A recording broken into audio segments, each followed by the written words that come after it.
Уят кинолорду көрүү эркекке канчалык пайдалуу же канчалык зыян? Уят кинолорду Порнографиялык тасмалар тууралуу. эми бул жерде кандай десем, уят кинолорду буну эми запрещать эткенде деле балдар ошолорду көрүп анан турмушка даяр болот деп ойлойм менчи. Биз мисалы үчүн биз кичинекей кезибизде мындай андай уят кинолор жок эле. Бирок баягы Миң бир түн деген китептер бар болчу. Силер билесиңер билбейсиңер билбейм, ошондой китептерди эптеп таап алып, түндө ата энелерибизден бекинип алып окучу элек.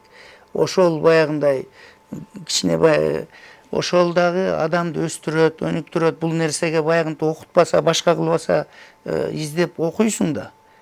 Ал кинону деле көрөт. Эми бир жолу аркасынан түшүп албай көргөндөр көрүп, ошондон туура тыянак чыгарыш керек. Аны көргөнгө болбойт, аны вообще десең анда эмнеге чыгарып атышат? Анан айласыздан көрөт да балдар. Турмушка даяр болот. Анан акыл эси менен бул мындай экен, тигиндей экен деп анан өзү чечим чыгарат да. Зыянчылыгы жок эч кандай. Эми зыянчылыгы категоричный зыян дегенге болбойт. Андан дагы положительный жактарын аласың дегенде, алат дегендей биздин жаштар.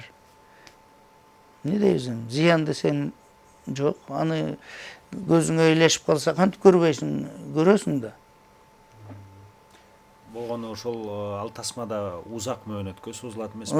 Ал эми ошолор баягы бузат. Эмнеге мен баягынтип сен айткандай 1 мүнөт 2 мүнөт эле бүтүп калам, булар 1-2 саат, 3 саат. Эми ал кинода ошентишет. А нормасын мен айттым го, 3,5 7 мүнөткө чейин.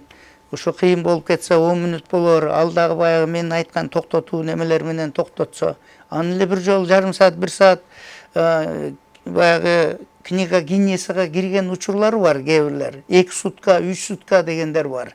Книга Гиннесада ошондо половой контактты ушунча суткага жеткирип ошол китепке киргендер бар.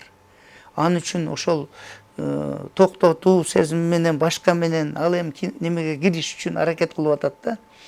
Нормасы баягы мен айткандай 3,5-7 мүнөт.